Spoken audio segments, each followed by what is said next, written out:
Assalamualaikum. Waalaikumsalam, silakan masuk. Silakan masuk.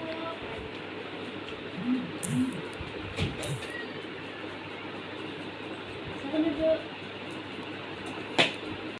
Assalamualaikum Kak.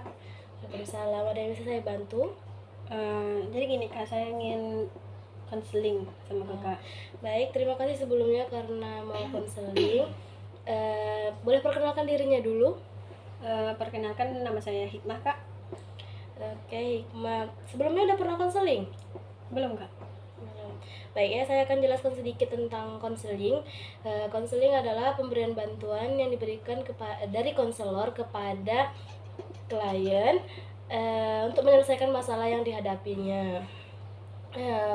Nanti silahkan Hikmah kemukakan dengan jujur dan tanpa ragu-ragu masalah yang dihadapi.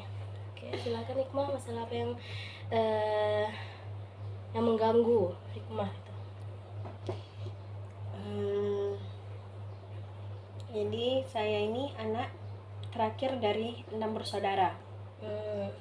Keluhan yang ingin saya konselingkan itu ialah kayak keberadaan saya sebagai anak bungsu itu kayak diinginkan, keberadaannya diinginkan, tapi ketika sudah ada kayak nggak dihargai. Contohnya kayak seperti liburan, nggak liburan sih, pas lagi kuliah disuruh pulang sama orang tua dengan alasan untuk membantu orang tua yang di rumah karena tidak ada yang membantu. Terus ketika saya sudah pulang, saya melakukan pekerjaan itu, akan tetapi ketika saya melakukan ada kesalahan yang saya lakukan, mungkin kayak contohnya kayak pecah piring atau apa gitu, nggak sesuai, kadang terlambat, seharusnya pagi itu bisa selesai semua tapi saya malah santai-santai dulu, alhasil selesainya pas zuhur gitu kan. Karena di situ saya bukan sekedar membersihkan rumah, tapi saya juga mengasuh anak abang saya. Nah, jadi ya double gitu kerjaannya.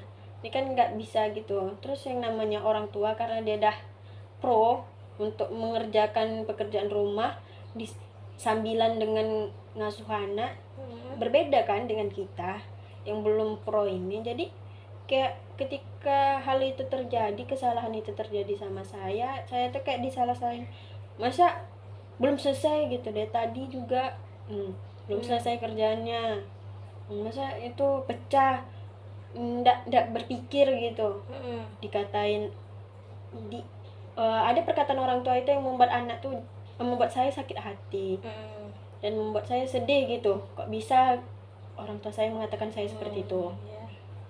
Terus yang saya dikatakan ini nggak berpikir gitu kan. Kalau kata-kata orang tua yang bilang anak yang nggak berpikir kan jatuhnya kayak seolah-olah mengatakan anaknya tidak berotak gitu kan. Kemudian orang tua mengatakan anaknya bodoh, sok suci. Dan orang tua saya mengatakan saya sok suci karena salah satunya itu yaitu karena saya menasehatin salah satu saudara saya. Karena saya menasehatinnya dan saya ini posisinya anak terakhir, anak bungsu, jadi kayak seolah-olah saya tuh nggak pantas gitu untuk menasehatin yang lebih tua. Makanya itu dibilang sok suci gitu. Nggak usah biarkan aja dia urus dirinya sendiri, nggak usah nasehatin dia aja, rasa paling suci. Jadi kayak perasaan kalau di dalam Islam kan nampak kebatilan ya kita nasehatin kan. Kalau misalnya memang udah nggak bisa dinasehatin, ya udah kita doain, kita ingkarin. Itu cara terakhirnya kan. Selagi bisa dinasehatin, nasehatin. Yang pertama kali harus kita lakukan ya kan dinasehatin dulu kan. Dan saya melakukan itu untuk menggugurkan kewajiban saya yang sudah tahu akan hal batil yang dilakukan saudara saya. Ini saya nasehatin biar saya nggak kena dosa, karena saya sudah tahu yang kesalahan yang dia lakukan itu kan berdosa kalau saya nggak nasehatin. Dan saya yang udah tahu perkara itu nggak baik tapi saya nggak nasehatin, kan yang kena saya, karena saya udah tahu hukumnya itu nggak baik gitu kan. Ya. Makanya dinasehatin. Tapi yang orang tua ini malah mengatakan saya nggak usah merasa paling suci gitu. Sakit nggak sih hati anak kalau digituin orang tua kan? Ya, terus tapi ya mau kayak mana ya, kan namanya juga orang tua. Sebenarnya nggak bermaksud menyakiti hati anak, tapi terkadang kayak nggak mikir gitu kalau ada ngeluarkan kata-kata. Terus kayak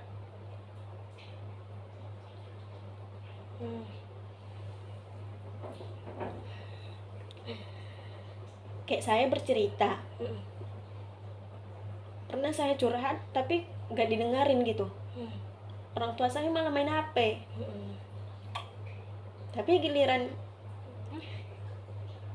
kakak saya yang curhat didengerin gitu kan, kasih nasihat. Lah saya curhat gak didengerin, malah main HP. Nanti bapak nyalahin mama gitu, saling nyalahin dua.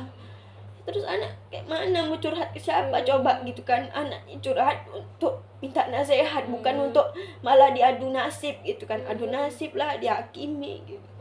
Bukannya dibangkitin rasa semangat anak, tapi malah kayak gitu, malah ngadu nasib, malah ini itulah. Itu membuat saya kayak dalam pelajaran tuh susah menangkap gitu, karena dah seringnya dibentak, salah sedikit dimarahin, salah bicara dikatakan bohong, salah ada aja yang salah dikatakan bodoh. Jadi kayak di kelas tuh mau belajar, mau berbicara tuh takut gitu, kayak mau bertanya takut diketawain, takut dikatain bodoh, pertanyaannya nggak ini nggak sesuai, atau takut ditanya apa pertanyaannya itu kayak pertanyaannya nggak penting kali gitu. Makanya di kelas tuh kayak takut mau bertanya, kayak presentasi susah menjelaskan karena takut salah, karena seringnya ini kan, karena jarangnya berbicara. Sekalinya kalau menjelaskan, sekali berbicara tuh kayak ada aja kata-kata tuh yang terpleset, yang kayak jelek gitu, nggak sesuai gitu kan. Ini nanti orang nggak akan paham sama kata-kata saya gitu. Kayak terus takut gitu, apalagi sama dosen, takut dikatain bodoh. Bukan takut, tapi kan karena udah kena mental gitu. Berbicara kita, bersuara, tapi malah dikata-katain seperti itu. Dipendam ya sakit gitu kan. Nah, jadi pengaruhnya dalam belajar tuh itu sering kadang susah menangkap, kadang termenung juga di kelas tuh. Termenungnya itu bukan mengingat masalah, tapi kayak udah kayak kebiasaan termenung, alhasil kebiasaan jadinya. Gitu. Agak sulit juga dalam memahami pelajaran itu tuh.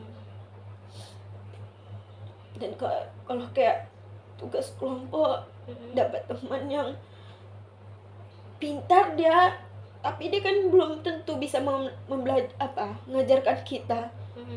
Dan di situ malah dia, karena dia pintar, dia nyalahin saya yang nggak pintar ini gitu. Jadi kayak kalau kelompok sama orang pintar tuh kayak merasa kesulitan gitu.